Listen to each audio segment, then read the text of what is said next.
Hello and welcome to Do It Yourself channel. Today I will show you where to turn off the single tap to activate when our talkback is on function in Samsung Galaxy S22. So right now, when the talkback is activated, we need only a single tap to activate any Talkback button. on. Home. Navigation. Talkback off.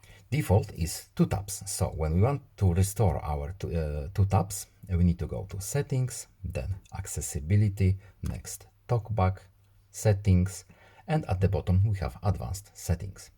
And in here we have a single tap to activate option enabled. To turn it off, we simply uncheck this box. And now when we open talkback, when the talkback is activated, we need a double tap as by default to do anything. So let's see. Talkback on. Advanced. Navigation bar. Talkback off. As you've seen, I needed 2 taps. So I hope this video is helpful to you. Please leave a like and subscribe. Have a nice day and see you in the next video. Goodbye.